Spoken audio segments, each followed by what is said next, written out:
Dear students, very good morning all. All are welcome to Business Management new video classroom. Last class we discussed two major topics: management in ancient civilization and management in the medieval period or pre-scientific. Then now we are going to discuss era of scientific management. That is, we are already discussed on pre-scientific. Then today we are going to discuss era of scientific management. എന്താണ് scientific മാനേജ്മെന്റിന്റെ യുഗം എന്നറിയപ്പെടുന്നത്? Scientific മാനേജ്മെന്റിന്റെ founder ആരാണ്? എന്താണ് scientific മാനേജ്മെന്റും rules of തമ്പും തമ്മിലുള്ള difference? Scientific മാനേജ്മെന്റിന്റെ ആവശ്യകത എന്താണ്? അതിന്റെ പ്രൈമറി മോട്ടീവ് അല്ലെങ്കിൽ അതിന്റെ പർപ്പസ് എന്താണ്? What are the major principles of scientific management? ഇത്രയും ടോപ്പിക്കാണ് നമ്മൾ ഇന്ന് ഡിസ്കസ് ചെയ്യുന്നത്. അപ്പോൾ നമുക്ക് നോക്കാം. നമുക്കറിയാം 19th സെഞ്ച്വറിൻ്റെ 50% പാർട്ടും പ്രീ സയന്റിഫിക് ആയിരുന്നു. ദെൻ 1900 ഓൺവേർഡ്സ്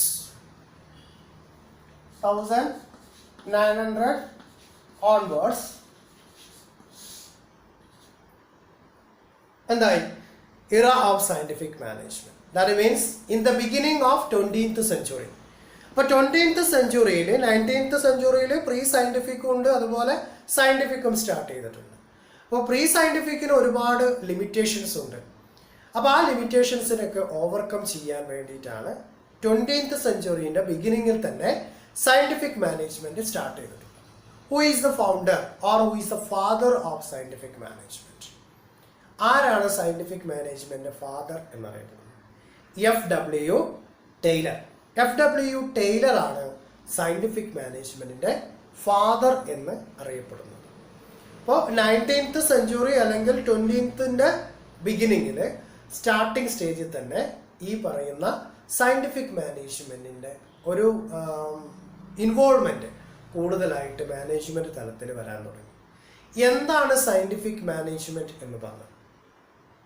ദെൻ ആരാണ് സയൻറ്റിഫിക് മാനേജ്മെൻറ്റ് ഇംപ്ലിമെൻറ്റ് ചെയ്യേണ്ടത്? എന്തിൻ്റെ ബേസിലാണ്? Then according to FW Taylor what are the base for scientific management? അപ്പോൾ FW ടൈലർ പറയുന്നത് നല്ല ഒരു സയൻറ്റിഫിക് മാനേജ്മെൻറ്റ് ഇംപ്ലിമെൻറ്റ് ചെയ്യണമെങ്കിൽ എക്സ്പെരിമെൻറ്റും എക്സ്പീരിയൻസും ആവശ്യമാണ്. അല്ലാതെ ഓരോ തിങ്കേഴ്സിൻ്റെ അല്ലെങ്കിൽ ഓരോ മാനേജേഴ്സിൻ്റെ ഒപ്പീനിയൻസ് അല്ല ഇംപ്ലിമെൻറ്റ് ചെയ്യുന്നതല്ല യഥാർത്ഥത്തിലുള്ള ഒരു റൈറ്റ് മാനേജ്മെൻറ്റ് എന്ന് പറയുന്നത്. അപ്പോൾ നല്ല ഒരു സയൻറ്റിഫിക് മാനേജ്മെൻറ്റ് ഒരു സ്ഥാപനത്തിൽ നടത്തിക്കൊണ്ട് പോകണമെന്നുണ്ടെങ്കിൽ എക്സ്പെരിമെൻറ്റും എക്സ്പീരിയൻസും ആവശ്യമാണ്. അപ്പോൾ നമ്മൾ എക്സ്പീരിയൻസ് എത്രമാത്രം ഉണ്ടാവുന്നോ അത്രയും അയാളുടെ എഫിഷ്യൻസി കൂടിക്കൊണ്ടിരിക്കും. എക്സ്പെരിമെൻ്റ് എത്രമാത്രം നമ്മൾ ചെയ്യുന്നോ അതിലൂടെ ഇന്നോവേറ്റീവ് ആയിട്ടുള്ള അല്ലെങ്കിൽ ന്യൂ ആയിട്ടുള്ള ഫാക്റ്റിനെ അല്ലെങ്കിൽ ഐഡിയാസിനെ ഡെവലപ്പ് ചെയ്യാൻ വേണ്ടി പറ്റും. അപ്പോൾ എക്സ്പീരിയൻസിൻ്റെയും എക്സ്പെരിമെൻറ്റിനെയും ഡിപ്പെൻഡ് ചെയ്തിട്ടാണ് സയൻറ്റിഫിക് മാനേജ്മെൻറ്റ് ഇംപ്ലിമെൻറ്റ് ചെയ്തിട്ടുള്ളത്. Let's go a detail of the era of scientific management. Then father of scientific management FW Taylor, that is Frederick Winslow Taylor, 1856 to 1950. Then ഫിലിപ്പൻഡിയ എന്ന് പറയുന്ന ഒരു സിറ്റിയിൽ 1870 ഒരു അപ്രന്റീസ് ആയിട്ടാണ് ഈ FW ടൈലർ അദ്ദേഹത്തിൻ്റെ കരിയർ സ്റ്റാർട്ട് ചെയ്തിട്ടുള്ളത്. ഓക്കെ, അതായത് ഫിലഡൽഫിയ എന്ന് പറയുന്ന ഒരു സിറ്റിയിൽ 1870 ഒരു സ്മോൾ മെഷീൻ മേക്കിംഗ് കമ്പനി ആയിരുന്നു. ആ കമ്പനിക്കകത്ത് എന്ത് ചെയ്തു? ഒരു അപ്രന്റീസ് ആയിട്ട് കരിയർ സ്റ്റാർട്ട് ചെയ്തു. ദെൻ കുറച്ച് വർഷങ്ങൾക്ക് ശേഷം അതേ കമ്പനിയിലെ തന്നെ മെക്കാനിസ്റ്റ് സൂപ്പർവൈസർ അഥവാ ഫോർമാൻ എന്നുള്ള തസ്തികയിലേക്ക് നിയമനം കിട്ടി. ഒരു അപ്രൻറ്റീസ് ആയിട്ട് സ്റ്റാർട്ട് ചെയ്തു. അങ്ങനെ വർക്കിനെ കുറിച്ചൊക്കെ പഠിച്ചു, ഓർഗനൈസേഷനെ കുറിച്ച് പഠിച്ചു. ഇതെല്ലാം ഓക്കെ ആയപ്പോൾ എന്തായിട്ട് കിട്ടി, അയാൾക്ക് മെക്കാനിസ്റ്റ് ഫോർമാൻ എന്നുള്ള തസ്തികയിൽ നിയമനം കിട്ടി. അപ്പം അങ്ങനെ കുറച്ചു കാലം വർക്ക് ചെയ്തു. അതിനുശേഷം ആ കമ്പനിയിൽ നിന്ന് ഇറങ്ങുകയും ദെൻ സെയിം ലൊക്കേഷനിൽ, അതായത് ഫിലഡൽഫിയയിൽ തന്നെ മിഡ്വെയിൽ സ്റ്റീൽ വർക്ക്സ് എന്ന് പറയുന്ന കമ്പനിയിൽ എന്തായി, ഒരു വർക്ക് സ്റ്റാർട്ട് ചെയ്തു. അദ്ദേഹത്തിൻ്റെ കരിയറിൽ ചെറിയൊരു മാറ്റം വരുത്തി. അതായത് ആ ഫോർമാൻ എന്ന തസ്തികയിൽ നിന്നും ഒരു നല്ല മിഡ്വെയിൽ സ്റ്റീൽ വർക്ക്സ് എന്ന് പറയുന്ന എഞ്ചിനീയറിംഗ് തലം തന്നെയുള്ള ലെവലിലേക്ക് ഇറങ്ങി പുറപ്പെട്ടു. അവിടെ വർക്ക് ചെയ്തു. അങ്ങനെ അവിടെ വർക്ക് ചെയ്തുകൊണ്ടിരിക്കുന്ന സമയം കുറച്ചും കൂടി ഈ മിഡ്വെയിൽ സ്റ്റീൽ വർക്ക്സിനെ കുറിച്ചും അറിയാൻ തുടങ്ങി. അവിടുത്തെ പ്രൊഡക്ഷൻ ആക്ടിവിറ്റീസ്, അവിടുത്തെ ഇൻവോൾവ്മെൻറ്റ്, ഇതെല്ലാം A to Z അറിയാൻ തുടങ്ങിയത് കാരണം അദ്ദേഹത്തിന് എന്തായിട്ട് നിയമനം കിട്ടി, അവിടുത്തെ ഗ്യാങ് ബോസ് ആയിട്ട് നിയമനം കിട്ടി. ദെൻ ഗ്യാങ് ബോസ് ആയിട്ട് ഒത്തിരി കാലം വർക്ക് ചെയ്തു. അതിനുശേഷം മെക്കാനിസ്റ്റ് എഞ്ചിനീയർ ആയിട്ടാണ് പുള്ളിക്കാരൻ എന്തായത്, ആ മിഡ്വെയിൽ സ്റ്റീൽ വർക്ക്സ് എന്ന് പറയുന്ന കമ്പനിയിൽ നിന്നും റിട്ടയർ ആവുന്നത്. അങ്ങനെ റിട്ടയർമെൻറ്റിൻ്റെ സമയങ്ങളിൽ, അതായത് ആ അതായത് ഇപ്പോൾ വർക്ക് ചെയ്ത് ഇപ്പോൾ ഒത്തിരി ഫീൽഡിൽ വന്നു. അതായത് ആദ്യം അപ്രൻറ്റീസ് ആയിട്ട് കയറി, പിന്നെ അദ്ദേഹം അവിടുത്തെ ഫോർമാനായി, പിന്നെ മറ്റൊരു കമ്പനിയിലെ ഗ്യാങ് ബോസ് ആയി വർക്ക് ചെയ്തു. ദെൻ മെക്കാനിസ്റ്റ് എഞ്ചിനീയർ ആയിട്ട് റിട്ടയർ ചെയ്യുകയും ചെയ്തു. അപ്പോൾ ഒരു എന്താ പറയുക, ഒരു പെർഫെക്റ്റ് എഞ്ചിനീയറുടെ ക്വാളിറ്റീസ് എന്താണ്, എങ്ങനെ ആയിരിക്കണം ഒരു എഞ്ചിനീയർ ഉണ്ടാവേണ്ടത് എന്നുള്ള ഓരോ ഫാക്റ്റും എന്ത് ചെയ്തിട്ടുണ്ട്, ഈ FW ടൈലർ ഇത്രയും സമയം കൊണ്ട് പഠിച്ചു. അങ്ങനെ ഈ റിട്ടയർമെൻറ്റ് സമയത്താണ് ഇദ്ദേഹം സയൻറ്റിഫിക് മാനേജ്മെൻറ്റിനെ കുറിച്ച് ആലോചിക്കുന്നതും അത് ഇംപ്ലിമെൻ്റ് ചെയ്യാൻ ശ്രമിക്കും. Then according to FW Taylor, what is the purpose of scientific management or management? Then main purpose or main objective, task of managing an enterprise. That means to ensure the task of managing an enterprise. ഒരു എന്റർപ്രൈസിലുള്ള ടാസ്കിൻ്റെ management ആണ് ഈ പറയുന്നത്, അല്ലെങ്കിൽ അതിനെ manage ചെയ്തു പോവലാണ് ഒരു scientific management എന്ന് പറയുന്നത്. അതല്ലെങ്കിൽ ഒരു മാനേജ്മെൻറ്റ് എന്ന് പറയുന്നത്. എന്നാവണം ഒരു മാനേജ്മെൻറ്റ് എന്നാണ് ആര് പറഞ്ഞിട്ടുള്ളത്, FW ടൈലർ പറഞ്ഞിട്ടുള്ളത്. അപ്പോൾ എന്താണ് ഈ ഒരു എന്താ പറയുക സയൻറ്റിഫിക് മാനേജ്മെൻറ്റിൻ്റെ ആവശ്യകത, എങ്ങനെ ആയിരിക്കണം ഒരു ഗുഡ് സയൻറ്റിഫിക് മാനേജ്മെൻറ്റ് എന്നുള്ളതാണ് അദ്ദേഹം പറഞ്ഞിട്ടുള്ളത്. That means the need or purpose of scientific management for maximum prosperity for the employer and the employee. Then maximum prosperity for the employer and the employee, and therefore have a basic common interest. അപ്പോൾ ഒരു സ്ഥാപനം നല്ല രീതിയിൽ നടത്തിക്കൊണ്ട് പോയി സ്ഥാപനത്തിൻ്റെ goodwill create ചെയ്യണമെങ്കിൽ രണ്ട് പേരുടെയും ഓപ്പറേഷൻ ഉണ്ടാവണം. ആരുടെ, എംപ്ലോയർ ആൻഡ് എംപ്ലോയി. അപ്പോൾ എംപ്ലോയറുടെയും എംപ്ലോയിയുടെയും കൂട്ടായ പ്രവർത്തനത്തിലൂടെ ആ സ്ഥാപനത്തിൻ്റെ കോമൺ ഒബ്ജക്റ്റീവ് അറ്റൈൻ ചെയ്യുന്നതിനുള്ള ഒരു മാനേജിങ് ആക്ടിവിറ്റിയാണ് സയൻറ്റിഫിക് മാനേജ്മെൻറ്റ് അഥവാ മാനേജ്മെൻറ്റ് എന്ന് പറയുന്നത്. ഇപ്പോൾ മാനേജ്മെൻറ്റിൻ്റെ ഒബ്ജക്റ്റീവ് എന്ന് പറയുന്നത് എന്താണ്, secure the maximum prosperity of the employer and the employee. എന്തിനു വേണ്ടിയിട്ടാണ്, for the attainment of basic common objective. അപ്പോൾ കമ്പനിയുടെ ബേസിക് കോമൺ ഒബ്ജക്റ്റീവ് അറ്റൈൻ ചെയ്യാൻ വേണ്ടി എംപ്ലോയർക്കും എംപ്ലോയിക്കും മാക്സിമം പ്രോസ്പെറിറ്റി സെക്യൂർ ചെയ്യലാണ് മാനേജ്മെൻറ്റ് എന്ന് പറയുന്നത്. അതായിരിക്കണം മാനേജ്മെൻറ്റിൻ്റെ ഒബ്ജക്റ്റീവ് എന്ന് പറയുന്നത്. അങ്ങനെ ആയിരിക്കണം ഒരു മാനേജ്മെൻറ്റ് വർക്ക് ചെയ്യുന്നത്. അപ്പോൾ ഇവിടെ പറയുന്നത് എന്താണ്, ഒരു സ്ഥാപനത്തിനകത്ത് വർക്ക് ചെയ്യുന്ന എംപ്ലോയറും എംപ്ലോയിയും തമ്മിൽ ഒരു ഓപ്പറേഷൻ ഉണ്ടാവണം. ദെൻ എംപ്ലോയീസിനെ സെലക്ട് ചെയ്യുന്നിടത്ത് സയൻറ്റിഫിക് മെത്തേഡ് യൂട്ടിലൈസ് ചെയ്യണം. അപ്പോൾ സയൻറ്റിഫിക് മെത്തേഡ് യൂട്ടിലൈസ് ചെയ്തുകൊണ്ട് എംപ്ലോയീസിനെ സെലക്ട് ചെയ്താൽ മാത്രം പോരാ, പ്രോപ്പർ ട്രെയിനിങ് ഇൻ ടൈമിൽ അവർക്ക് പ്രൊവൈഡ് ചെയ്യണം. അപ്പോൾ നമ്മൾ ഒരു സയൻറ്റിഫിക് മെത്തേഡിലൂടെ ക്വാളിഫൈഡ് ആയിട്ടുള്ള ലാബേഴ്സിനെ അല്ലെങ്കിൽ വർക്കേഴ്സിനെ സ്ഥാപനത്തിന് വേണ്ടി സെലക്ട് ചെയ്തു. ദെൻ അങ്ങനെയുള്ള ട്രെയിൻഡ് ആയിട്ടുള്ള അല്ലെങ്കിൽ ക്വാളിഫൈഡ് ആയിട്ടുള്ള എംപ്ലോയീസിനെ അല്ലെങ്കിൽ വർക്കേഴ്സിനെ സെലക്ട് ചെയ്ത് കഴിഞ്ഞാൽ അവർക്ക് എന്ത് കൊടുക്കണം? മോട്ടിവേഷൻ ക്ലാസ്സുകൾ അല്ലെങ്കിൽ മോട്ടിവേഷൻ ക്യാമ്പുകൾ അല്ലെങ്കിൽ ഓറിയന്റേഷൻ ക്യാമ്പുകൾ, അതുപോലെ തന്നെ എന്ത് കൊടുക്കുക? കമ്പനിക്ക് വേണ്ടിയിട്ടുള്ള ഗുഡ് ട്രെയിനിങ് ഫെസിലിറ്റീസ് പ്രാക്ടീസ് ചെയ്തുകൊണ്ട് കമ്പനീൻ്റെ കോമൺ ഒബ്ജക്റ്റീവ് അറ്റൈൻ ചെയ്യാൻ വേണ്ടി. അതായത് എക്സിസ്റ്റിംഗ് എംപ്ലോയീസ് ആ സ്ഥാപനത്തിലുണ്ട്, ന്യൂ കമ്മിങ് ആയിട്ടുള്ള എംപ്ലോയീസും ഉണ്ടായിരിക്കും. അപ്പോൾ ഈ ന്യൂ കമേഴ്സിന് മാക്സിമം ട്രെയിനിങ് ഫെസിലിറ്റീസ് കൊടുത്തുകൊണ്ട് എക്സിസ്റ്റിംഗ് എംപ്ലോയീസിൻ്റെ ലെവലിലേക്ക് എത്തിക്കാൻ വേണ്ടിയിട്ടുള്ള ടെക്നിക്സ് മാനേജ്മെൻറ്റ് ചെയ്യണം. അതാണ് സയൻറ്റിഫിക് മാനേജ്മെൻറ്റ് എന്ന് പറയുന്നത്. ദാറ്റ് മീൻസ് സെലക്ഷൻ തൊട്ട് അവർക്ക് ട്രെയിനിങ് കൊടുത്ത് അവരുടെ അപ്പോയിൻമെൻറ്റ്, അവരുടെ റിസൾട്ട് അനലൈസ് ചെയ്യുന്നിടത്ത് എല്ലാം ഗുഡ് മാനേജ്മെൻറ്റ് സിസ്റ്റം ഫോളോ ചെയ്യണം. ഇതെങ്ങനെയാണ് കിട്ടുന്നത്? Depend upon experiment and experience. Okay, അപ്പോൾ റൂൾസ് ഓഫ് തമ്പിന് പൂർണ്ണമായിട്ടും അവോയ്ഡ് ചെയ്തുകൊണ്ട് എക്സ്പെരിമെൻറ്റിൻ്റെയും എക്സ്പീരിയൻസിനെയും ഡിപ്പെൻഡ് ചെയ്തുകൊണ്ട് വർക്കേഴ്സിനെ സെലക്ട് ചെയ്യുന്നു. രണ്ട് കൺസെപ്റ്റിലുള്ള റൂൾസ് ഓഫ് തമ്പ് യൂട്ടിലൈസ് ചെയ്തുകൊണ്ട് എംപ്ലോയീസ് ഹാർഡ് വർക്ക് ചെയ്യുന്നുണ്ട്. അതുപോലെ അവരുടെ ഡിപ്പാർട്ട്മെന്റ് ഹെഡ്സ് അല്ലെങ്കിൽ സൂപ്പർവൈസർ അല്ലെങ്കിൽ ഗാങ് ബോക്സ് വേണ്ടത്ര ഡയറക്ഷൻ കൊടുക്കുന്നുണ്ട്.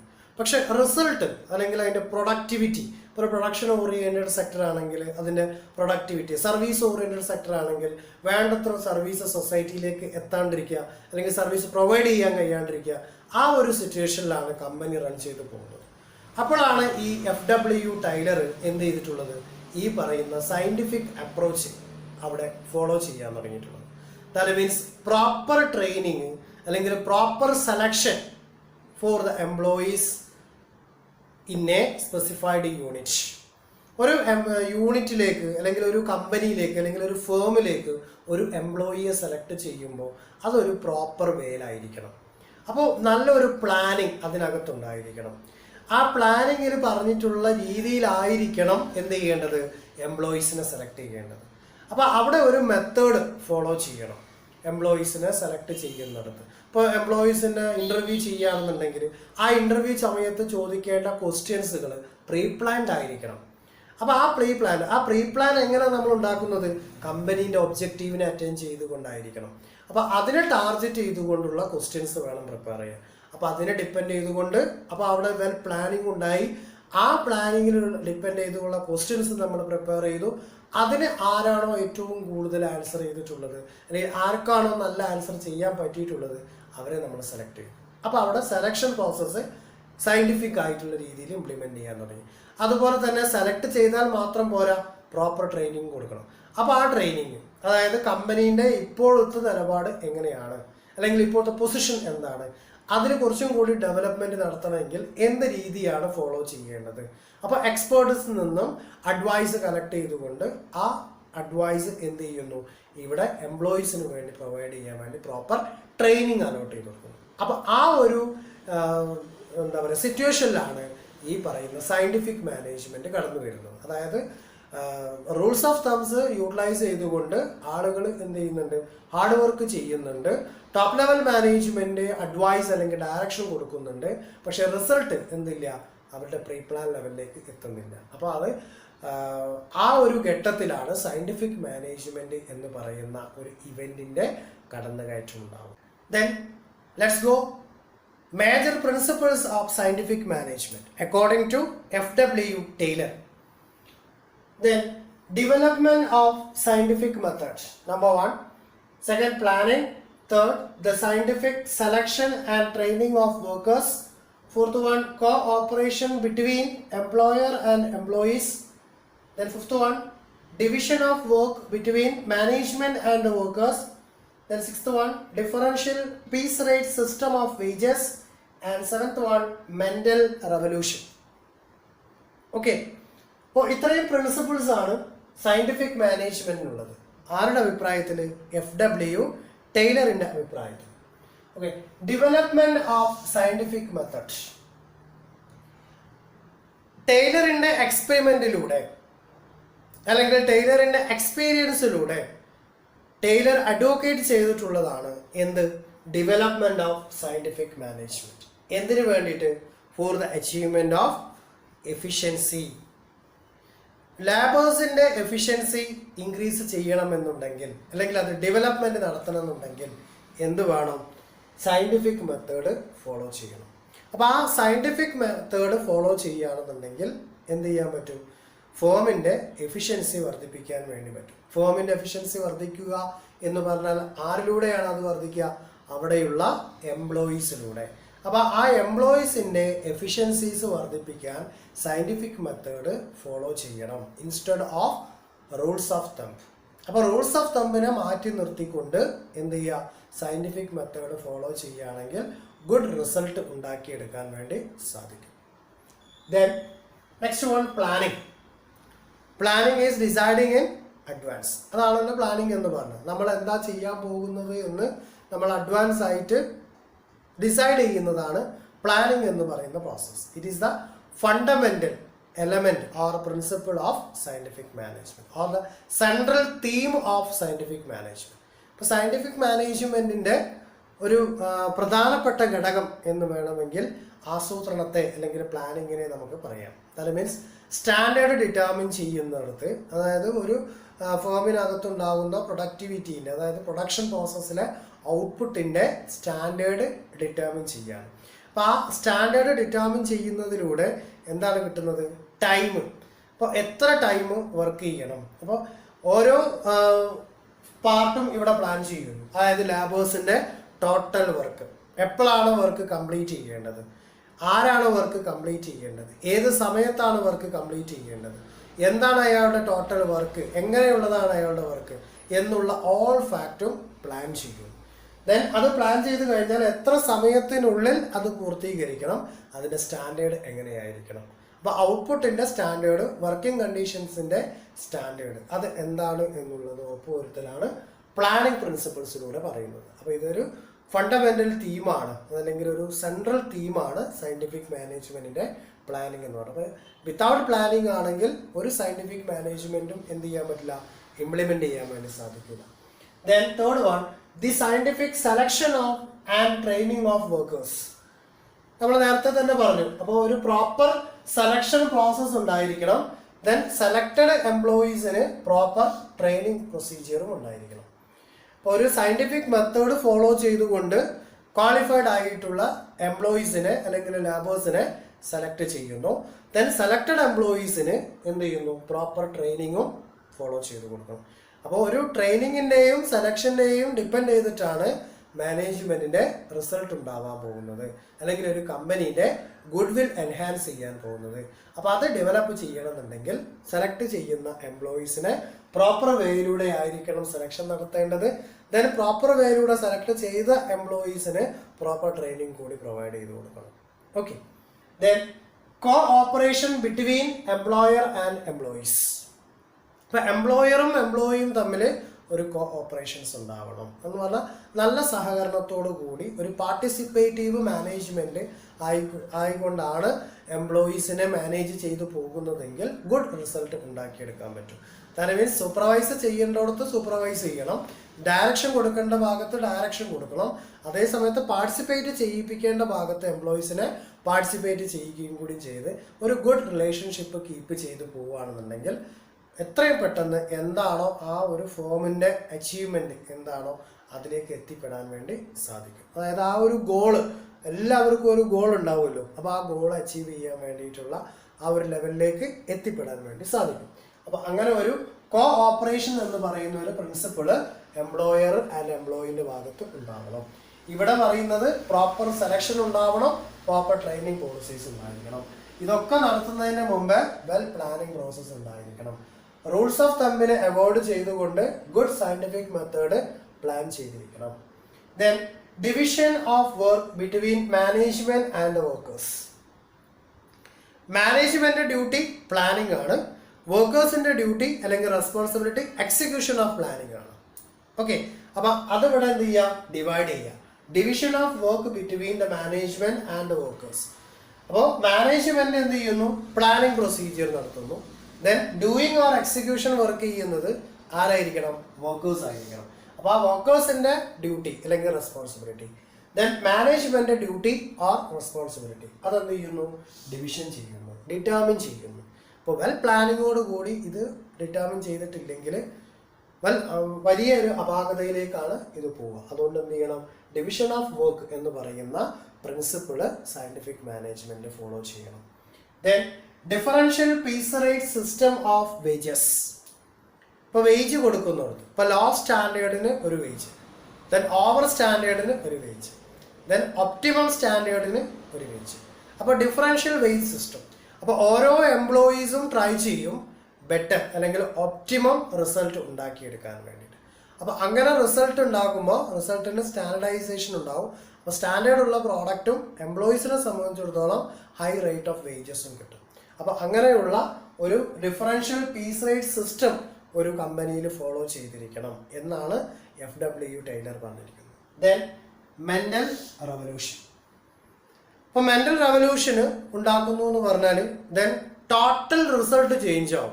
അപ്പോൾ ഈ പറയുന്ന നല്ല ഒരു സയൻറ്റിഫിക് മെത്തേഡ് ഫോളോ ചെയ്തു, വെൽ പ്ലാൻഡ് ആയിട്ട് പ്രോഗ്രാമുകളെല്ലാം ഇംപ്ലിമെന്റ് ചെയ്ത് കഴിഞ്ഞു. ദെൻ സെലക്ഷൻ പ്രോസസ്സ് നല്ല ക്വാളിഫൈഡ് ആയിട്ടുള്ള ക്വാളിറ്റിയുള്ള ആളുകളെ സെലക്ട് ചെയ്തു, അവർക്ക് ട്രെയിനിങ് പ്രൊസീജിയർ കൊടുത്തു. ദെൻ എംപ്ലോയറും എംപ്ലോയിയും തമ്മിൽ ഒരു ഗുഡ് റിലേഷൻഷിപ്പ് കീപ്പ് ചെയ്തിട്ടുണ്ട്. ഡിവിഷൻ ഓഫ് വർക്ക്, ഈ എംപ്ലോയറിൻ്റെയും എംപ്ലോയീസിൻ്റെയും ഭാഗത്ത് ഡിവിഷൻ ഓഫ് വർക്ക് ഇംപ്ലിമെന്റ് ചെയ്തു. Then differential piece rate system ഉള്ളത് കൊണ്ട് എല്ലാ ആളുകളും നന്നായിട്ട് വർക്ക് ചെയ്യാൻ വേണ്ടി ട്രൈ ചെയ്യുകയും അതോടൊപ്പം നല്ല എഫിഷ്യൻസി മാനേജ്മെന്റിനും അല്ലെങ്കിൽ ആ സ്ഥാപനത്തിനും ഉണ്ടാവുകയും ഗുഡ് പേഴ്സണൽ റിലേഷൻഷിപ്പ് ക്രിയേറ്റ് ചെയ്യുന്നു. അതോടൊപ്പം നല്ല ഒരു വേജ് സിസ്റ്റം ഓരോ എംപ്ലോയീസിനും കിട്ടിക്കൊണ്ടിരിക്കുന്നു. ഇങ്ങനെ നടത്തിക്കൊണ്ട് പോയാൽ then free mental revolution. That means total ആ ഫേമിൻ്റെയും എംപ്ലോയറിൻ്റെയും എംപ്ലോയിൻ്റെയും അപ്രോച്ചും ആറ്റിറ്റ്യൂഡും ചേഞ്ച് ആവും. അപ്പോൾ ഈ ഒരു സ്റ്റേജസ് ഇംപ്ലിമെന്റ് ചെയ്ത് വരികയാണെന്നുണ്ടെങ്കിൽ ഇവിടെയുള്ള എംപ്ലോയർ ആയിക്കോട്ടെ എംപ്ലോയി ആയിക്കോട്ടെ അവരുടെ ആറ്റിറ്റ്യൂഡിൽ മാറ്റം ഉണ്ടാവും, അവരുടെ അപ്രോച്ചിൽ മാറ്റം ഉണ്ടാവും. അത് ടോട്ടലി ആ കമ്പനിയെ അല്ലെങ്കിൽ ആ ഫേമിനെ എഫക്റ്റ് ചെയ്യും. These are the major or fundamental principles of scientific management according to FW Taylor. Clear ആയി എന്ന് കരുതുന്നു. Thank U.